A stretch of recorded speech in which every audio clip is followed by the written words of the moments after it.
नमस्कार, प्रकाश भारत न्यूज पे एक बार फिर से आप सभी का स्वागत है। आपको बता दें कि आज सिवान जिलाधिकारी मुकुल गुप्ता बरहोगा और हरपुर जो गोरियाकोठी प्रखंड अंतर्गत पड़ता है, आज वहाँ जन संवाद कार्यक्रम के लिए निकले।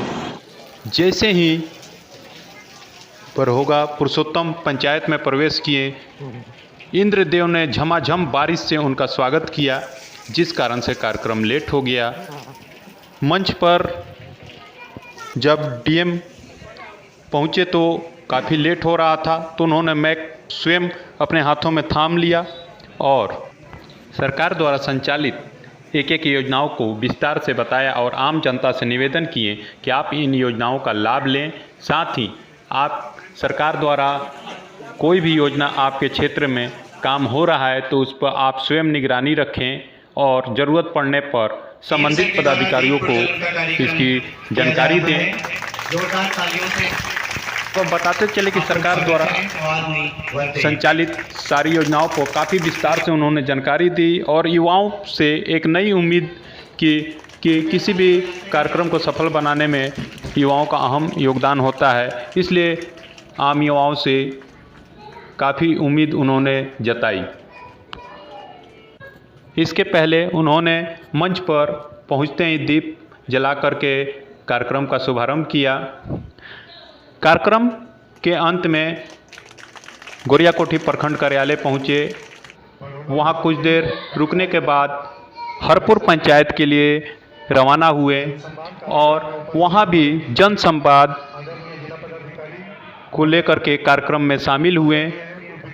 वहां पर जीविका दीदियों द्वारा उपलब्धि पर चर्चाएं हुई और कुछ जीविका दीदियों से इस संबंध में जानकारी मांगी गई, किस तरह वो अपने कठिन समय को जीविका से जुड़ करके आसान बनाई आदि। इन सब बातों को आइए एक विस्तृत रिपोर्ट हम इस के साथ देखें। कार्यक्रम के दौरान मंच पर DDC, SDM, DRDA, DRPO Siwan, SDGRO Maharajganj, प्रखंड विकास पदाधिकारी अमरेंद्र सिन्हा, अंचलाधिकारी अरुण कुमार सरोज, आरओ केशव किशोर के अलावा बीसी आलोक कुमार, चिकित्सा पदाधिकारी सुबोध सिंह, हेल्थ मैनेजर विनोद सिंह, हरपुर मुखिया हरेंद्र शाह, बरहोगा के मुखिया मनोज सिंह, थाना प्रभारी गोरियाकोठी सूरज कुमार, इसके अलावा अशोक सिंह भी पहुंचे थे। आपको बता दें कि हजारों की संख्या में आम जनता भी इस कार्यक्रम में शिरकत की और डीएम सर ने इस बात की तारीफ करते हुए कहा कि मेरे बातों को यहाँ के आम ग्रामीण ने शुरू से अंत तक बहुत गौर से सुना और एक भी व्यक्ति कार्यक्रम को छोड़ करके नहीं गया। विशेष करके महिलाओं की जो यहाँ संख्या थी वो पुरुषों से ज़्यादा थी और इस बात को विशेष फोकस करते हुए डीएम मुकुल कुमार ने इस बात को कहा। ये एक विशेष रिपोर्ट देखते हैं कि मुकुल कुमार जिलाधिकारी सिवान ने क्या क्या आम जनता से अपनी बातें रखी और अच्छे ढंग से इन योजनाओं को सुचारू रूप से चलाया जा सके। इसके अलावा ग्रामीण इलाकों में लोगों को 12 मासी परिवहन की सुविधा सुगम करने के लिए हर घर तक पक्की नली गली बनाने का निर्णय लिया गया है, जिसके तहत अब तक 358 योजनाएं पक्की नली गली के लेकर पूर्ण किए जा चुके हैं। इसके लिए और लोगों को सुविधाएं प्रदान करने के लिए प्रत्येक पंचायत में पंचायत सरकार भवन बनाने का निर्णय लिया गया है। वर्तमान में गोरियाकोठी प्रखंड के सतवा एवं हरपुर में पंचायत सरकार भवन का निर्माण किया जा चुका है, जहां पंचायत स्तरीय कर्मी प्रतिदिन काम करते हैं और विभिन्न तरह की सेवाओं यथा आरटीपीएस आदि की सुविधा गांव के लोगों को प्रदान करते हैं। सरकार का निर्देश है कि सभी पंचायत स्तरीय कर्मी, जैसा कि आप सभी लोग अवगत होंगे, इस कार्यक्रम का मूल उद्देश्य ये है कि सरकार की जितनी योजनाएं हैं उसके बारे में आपको जानकारी दी जाए और आपसे फीडबैक प्राप्त किया। क्योंकि मौसम खराब है, फिर से बारिश की संभावना है। कार्यक्रम की रूपरेखा यह थी कि सभी जिला स्तरीय पदाधिकारी अपने विभाग संबंधित योजनाओं की जानकारी आप लोगों को देंगे और अंत में जिला पदाधिकारी के स्तर से समेकित रूप से आप लोगों से संवाद स्थापित किया जाएगा। क्योंकि मौसम खराब है, इस कारण अभी मंच हमने खुद ले लिया है। यह कार्यक्रम 10:30 से होना था, 12:30 हो चुका है और दूसरे पंचायत में भी हम लोग को जाना है। तो इसलिए इस प्रोग्राम को हम लोग शॉर्ट कर रहे हैं और हम प्रयास करेंगे कि सरकार की जितनी योजनाएं हैं उसके बारे में हम स्वयं आप लोगों को जानकारी दें। माननीय मुख्यमंत्री महोदय ने महिला सशक्तिकरण के लिए कई सारी योजनाएं लाई। उसमें जो प्रमुख योजनाएं थी, जो निर्णय थे, वो यह थे कि पंचायती राज व्यवस्था में जनप्रतिनिधि के रूप में महिलाओं को निर्वाचित होने हेतु 50% आरक्षण का व्यवस्था किया है। उसी का प्रतिफल है कि आज हर प्रखंड में, हर पंचायत में, चाहे वार्ड सदस्य स्तर पे हो, मुखिया जी के स्तर पे हो, जिला परिषद के स्तर पे हो, हमारा प्रतिनिधित्व, हम पुरुषों का प्रतिनिधित्व हमारी महिलाएं, हमारे घर की महिलाएं करें। उसके साथ साथ 7 निश्चय पार्ट 1 में भी महिलाओं को सशक्त करने के लिए शिक्षा के क्षेत्र में, रोजगार के क्षेत्र में महिलाओं को 35% आरक्षण देने का काम सरकार ने किया। इस कारण आप लोग देख रहे हैं कि आज जितनी बहालियां होती हैं, शिक्षकों की बहाली हो, सिपाही की बहाली हो, अन्य पदों पर बहाली हो, तो हमारी महिलाएं, हमारी बहू, हमारी बेटियां बढ़ चढ़ के सरकारी रोजगार में आ रही हैं, लोग प्रतिनिधित्व कर रहे हैं और अपने घर परिवार को बेहतर ढंग से चला रहे हैं। तीसरी जो सबसे महत्वपूर्ण योजना है वो जीविका से संबंधित। जीविका में जुड़ने के बाद एक महिला के जीवन में क्या बदलाव आ रहा है और महिला के जीवन में बदलाव आने के बाद उसके पारिवारिक जीवन में, उसके घर में, उसके समाज में क्या बदलाव आ रहा है, और यह इतिहास के पन्नों में और भविष्य के पन्नों में भी अंकित किया जाएगा। हमारी जीविका दीदियां जितनी सशक्त हुई हैं और जीविका की जो सफलता की कहानियां है वो हर पंचायत, हर एक वार्ड से निकल कर आती है। तो ये तीनों ऐसे निर्णय थे, ऐसे डिसीजन हैं जिसने राज्य की जो आधी आबादी है उसको काफी मजबूत करने का काम, आर्थिक रूप से, सामाजिक रूप से, राजनीतिक रूप से करने का काम किया है। और उसी का प्रतिफल ये है कि आज इस सभा में भी जितने लोग उपस्थित हैं उसमें 50% से ज्यादा महिलाएं यहाँ उपस्थित है। इसके लिए भी हम आप सभी महिलाओं को और उनके घर के परिवार के पुरुषों को हार्दिक धन्यवाद और बधाई देते हैं।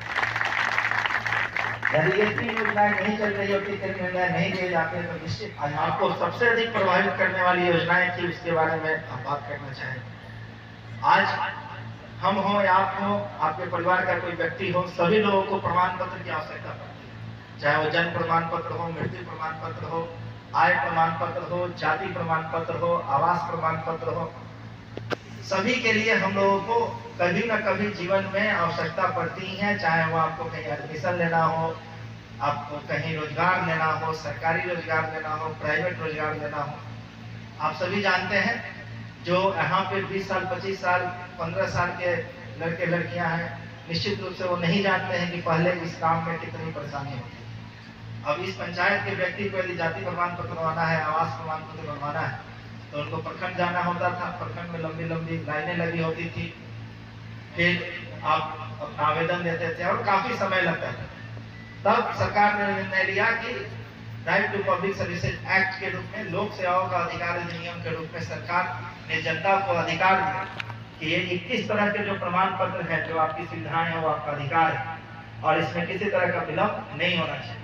यदि आपको आर्मी बहाली में आवेदन देना है और आपका आवास प्रमाण पत्र की आवश्यकता है, तत्काल रूप में चाहिए, तो आप 2 दिन में प्रशासन की जिम्मेवारी है कि आपको प्रमाण पत्र उपलब्ध करवाने का काम है। और आपको बहुत ज्यादा जल्दी नहीं है तो भी कम से कम अधिक से अधिक 10 दिन में आपको उपलब्ध करा दें।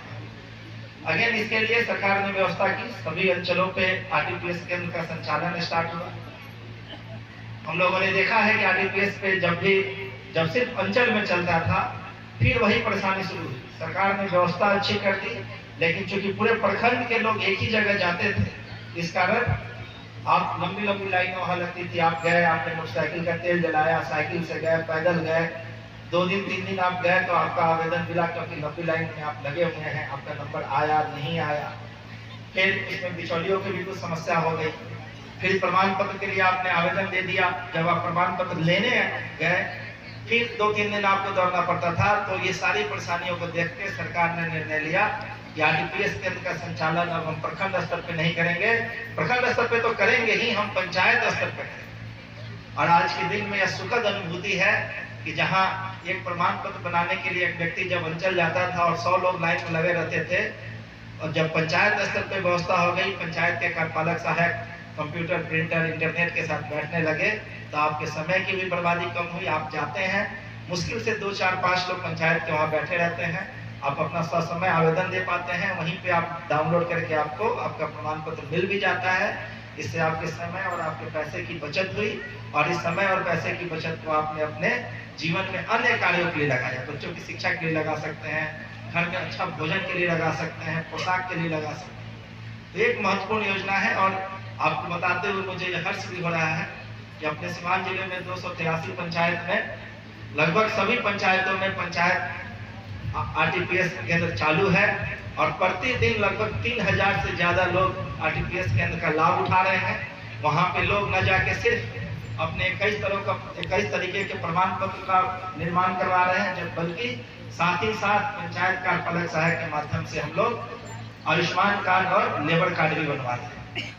इसी के साथ साथ सरकार ने एक और योजना लाई है, लोक शिकायत निवारण प्रणाली के तहत, जहां आप कोई शिकायत है, आप प्रखंड गए, आपको प्रखंड विकास पदाधिकारी से काम है, उन्होंने आपके काम को डिले कर दिया, सीओ ने आपके काम को डिले कर दिया, राजस्व कर्मचारी ने आपके काम को डिले कर दिया, तो सरकार ने पुनः आपको अधिकार दिया कि आप अपने पदाधिकारी के विरुद्ध आपका काम नहीं हुआ तो आप लोक शिकायत निवारण पदाधिकारी के पास जा सकते हैं।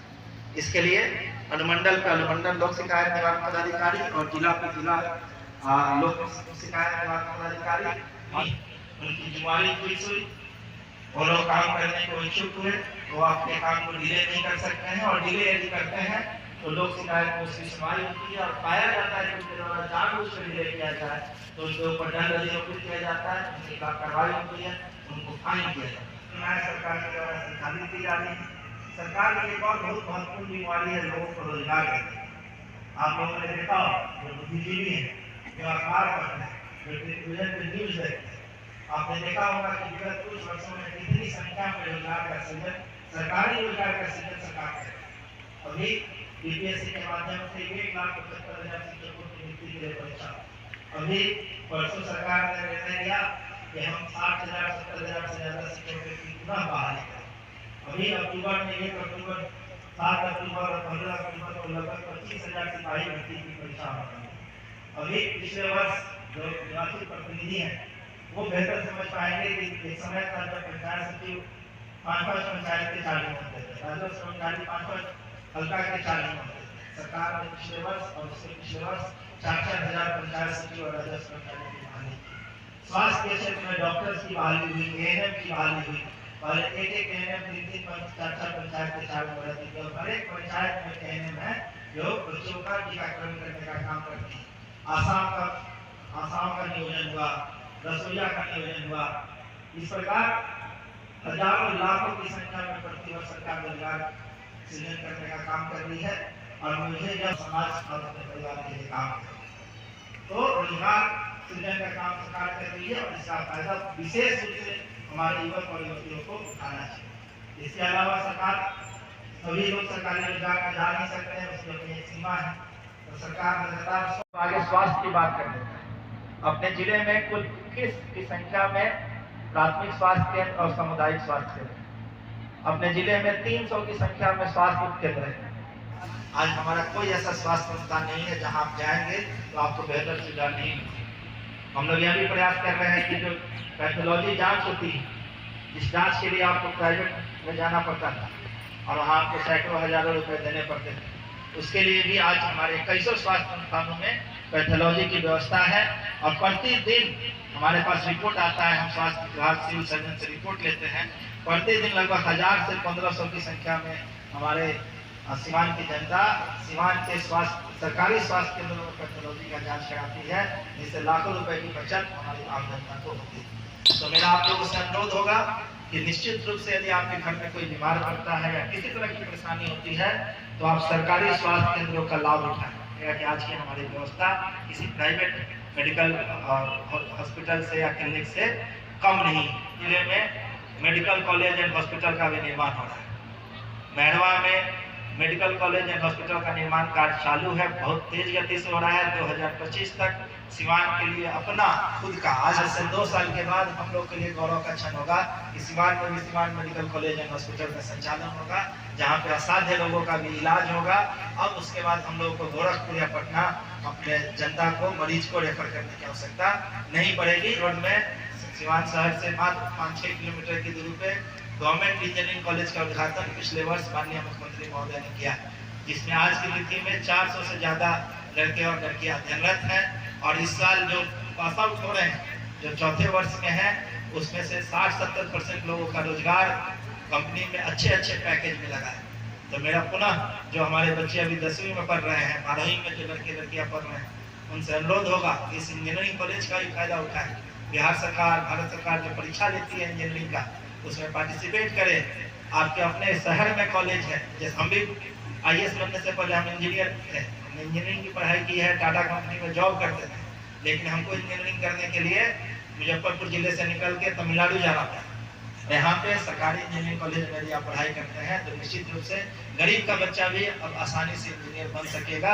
इसी मानसिकता के साथ इंजीनियरिंग कॉलेज का यहाँ निर्माण किया गया है। और RTPS की बात कर ली, लोक शिकायत निवारण की बात कर ली, उद्योग विभाग रोजगार की बात कर ली, स्वास्थ्य विभाग की बात कर ली, मेडिकल कॉलेज जो बन रहा है उसकी बात कर ली, हम लोगों ने इंजीनियरिंग कॉलेज की बात कर ली। और सारी बातें अधूरी रह जाएंगी यदि हम लोग जीविका के बारे में बात करें। और आपको बताते हुए हमको हर्ष हो रहा है और गौरव भी हो रहा है कि जब 2016 में हमारा सिलेक्शन हुआ और 2017 में बिहार में पदस्थापन हुआ, तो हमने देखा कि कितनी ज्यादा संख्या में काफी कम समय में बिहार में जीविका संगठन का निर्माण हुआ है और जीविका के माध्यम से हमारी महिलाएं मजबूत हुई। DM मुकुल गुप्ता द्वारा आज क्षेत्रों में भ्रमण किया जा रहा है। इसी क्रम में आज गोरियाकोटी प्रखंड के पंचायत में आए थे और अभी हरपुर पंचायत के लिए गोरियाकोटी प्रखंड कार्यालय से निकल रहे हैं। दिखाएंगे, देख सकते हैं कि यहाँ पर जिला प्रशासन की लगातार गाड़ियाँ जो है आगे पीछे उनके चल रही है। किसी भी तरह के कि DM सर को कोई जानकारी का अभाव हो उसके से बचने के लिए यहाँ के PDO सर भी देखिए इस समय रवाना हो रहे हैं। ये CO सर की गाड़ी भी यहाँ से जा रही है और जिला प्रशासन के SDM सर के साथ साथ जिला शिक्षा, आप देख सकते हैं कि इस समय जिलाधिकारी सिवान भी यहाँ से रवाना हो रहे हैं। और हम बात करेंगे आगे चल करके हरपुर पंचायत में जहाँ इनका विजिट है। मैं प्रमोद कुमार साहवाल, प्रकाश भारत न्यूज के लिए गोरियाकोटी से। सिलाई मशीन, किराना दुकान, परचून से आए थे कि बकरी से पहुँचत के हम अपना के घर ना घर बनवाई है, शौचालय बनवाई है। हमारे बच्चा लड़की वालों एगो लड़का वालों हम लोग ट्यूशन भी पढ़ाए नहीं है। घर परिवार भी हमने का अच्छा से चलता, अच्छा से पानी सब। एक दिन के बिक्री हमारे 24-25 के हो जाला, महीना में 10-12 हज़ार की इनकम हो जाला। सब सिलाई मशीन, बकरी, किराना दुकान। चूँकि हमारे सिवान जिला में सरकार के द्वारा 4,93 करोड़ रुपए कार्य भी प्रगति पे है। मैं एक बार फिर से आप सभी से रिक्वेस्ट करूंगा कि आप गवर्नमेंट हॉस्पिटल में हम सामाजिक विकास के परिप्रेक्ष्य में एक कंप्लीट बास्केट है। इस पंचायत के अंतर्गत 93 समूह का निर्माण हुआ है। 150 ग्राम संगठन प्रखंड के अंतर्गत हैं और 7 ग्राम संगठन आपके इस पंचायत में संचालित हो रहे हैं। 3 CLF संकुल स्तरीय संघ जीविका के माध्यम से संधारित हो रहे हैं।